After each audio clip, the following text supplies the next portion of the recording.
Je voulais vous parler aujourd'hui des responsabilités des propriétaires Airbnb en France, car nous sommes beaucoup trop à ne pas connaître les réglementations et les conséquences en cas de problème.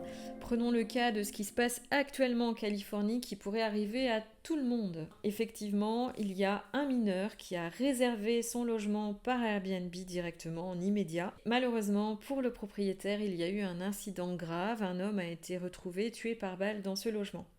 Le seul problème, c'est que légalement, ce logement n'aurait jamais dû être loué par ce mineur. Donc, eh bien, la justice va essayer de trouver le responsable. Si le propriétaire n'a pas fait signer le contrat, et là c'est le cas, eh bien, il peut être tenu comme responsable aux yeux de la loi. Airbnb s'est complètement dégagé au niveau des responsabilités en invoquant l'article 17 qui le dédouane de toute responsabilité par rapport aux lois locales qu'il renvoie aux propriétaires.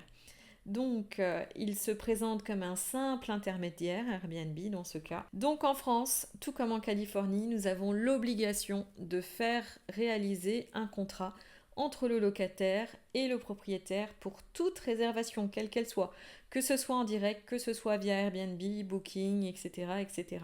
D'ailleurs, ce contrat va définir vraiment les obligations de chaque partie. Et puis, il vous permettra une protection juridique en cas de problème, en cas de litige, vous serez couvert. Le problème, je trouve, en tant que propriétaire, c'est que Airbnb est quand même très très hypocrite.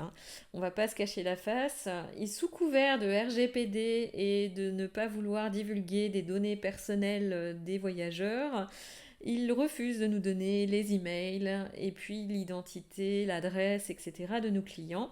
En fait, c'est très très hypocrite de leur part car on est tous d'accord que ce serait très simple pour lui, lors de la réservation, de mettre une petite case à cocher que le voyageur cocherait pour donner l'autorisation de transmettre les données personnelles obligatoires pour que l'on puisse lui envoyer le contrat et du coup nous le transmettre. Mais ça arrange très très bien Airbnb tout ça, il se cache derrière le RGPD pour la simple et bonne raison qu'il évite comme ça qu'une location soit annulée et que ensuite le locataire passe en direct une fois qu'on a les coordonnées. C'est quand même très très hypocrite tout ça et du coup ça ne facilite pas notre obligation qui est de justement envoyer ce contrat. Donc les solutions, il n'y en a pas 50 000. La première qui pour moi n'est pas vraiment du tout conseillée parce que non valable juridiquement, mais ce serait éventuellement d'envoyer par la messagerie Airbnb votre contrat. Mais encore une fois, c'est pas parce que vous l'aurez envoyé que le voyageur l'aura accepté. Donc pour moi, c'est pas valable juridiquement. Il faut savoir également que d'envoyer un contrat à signer par mail et puis que la personne l'imprime et vous le renvoie par retour de mail, ce n'est pas non plus valable juridiquement, il faut absolument une signature électronique. Donc vous avez des solutions payantes comme DocSign par exemple, mais moi personnellement j'en ai trouvé une gratuite et c'est le genre de tips que je révèle sur ma chaîne YouTube et également sur ma formation propriétaire 3.0. J'essaye de trouver un maximum des solutions gratuites afin d'éviter nos charges parce que je trouve qu'en tant que propriétaire, nous ne sommes pas forcément des vaches à lait, on paye pour tout en France, c'est insupportable. Et ensuite, eh bien, certains pourront éventuellement se dire, bon, si le client n'a pas voulu nous donner son email parce que c'est la seule solution qu'on a en ce moment, c'est de lui demander. Mais imaginons que le voyageur ne refuse de nous le donner ou fait le mort tout simplement. À la date d'arrivée du voyageur, eh bien vraiment exiger cette signature de contrat. Mais la grande question, j'ai envie de vous dire, c'est comment vous faites si jamais vous avez 15 jours de réservé en pleine saison, donc c'est quand même une somme assez importante pour vous, et que bien le voyageur c'est un mineur. Et bien là, dommage pour vous, parce que du coup ça va annuler la réservation et je voudrais bien voir comment va se positionner Airbnb pour le coup.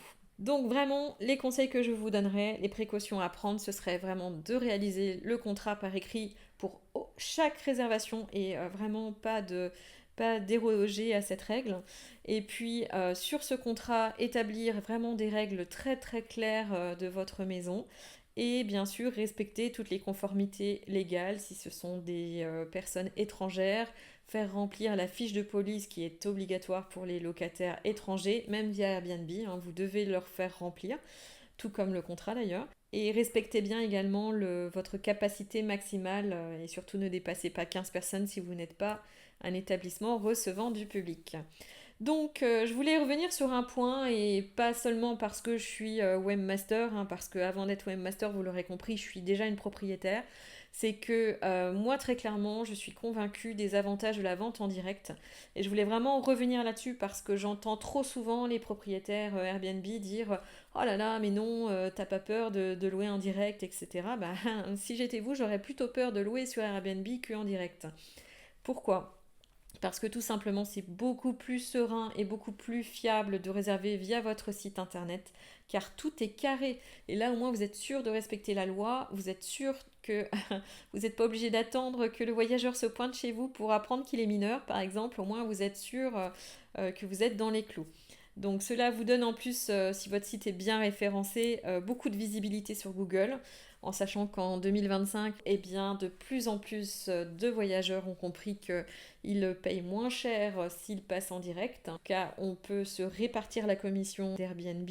Et donc c'est valable pour tout le monde. Moi personnellement, j'ai augmenté mes revenus en passant à quasiment la totalité de mes réservations en direct. Et du coup, cela permet également, une fois que votre voyageur vient sur votre site internet, normalement s'il est bien réalisé et que vous avez un contenu de qualité, et bien là vous allez vous démarquer d'une simple annonce Airbnb, parce que franchement je trouve qu'elles se ressemblent toutes. Enfin, moi personnellement, en tant que voyageur, ça me fait pas du tout rêver une annonce Airbnb, alors qu'avec un site internet, on peut être très poétique, on peut vraiment parler au voyageur idéal.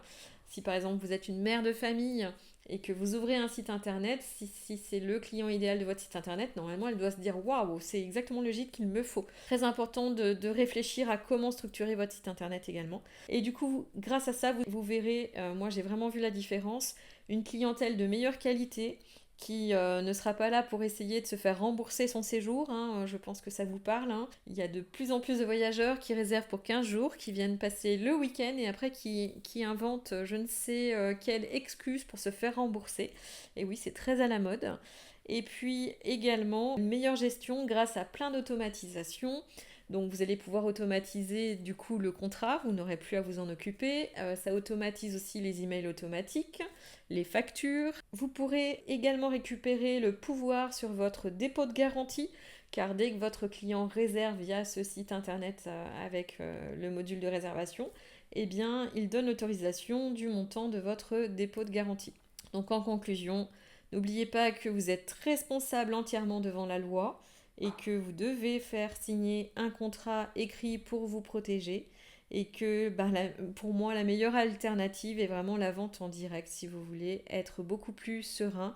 Si vous avez besoin, n'hésitez pas à me contacter. J'ai réalisé une formation propriétaire 3.0 pour réaliser votre site internet, et moi j'encourage mes clients pour qui je réserve un site web à justement devenir autonome, c'est-à-dire être capable d'alimenter ce site internet pour optimiser le référencement, mais aussi à être capable d'entretenir ce site internet pour le faire vivre et lui donner beaucoup de visibilité. Donc si vous voulez des questions plus précises sur tout ça, n'hésitez pas à me contacter. Alors, si mon contenu vous a plu, je ne vais pas vous rejouer la chanson.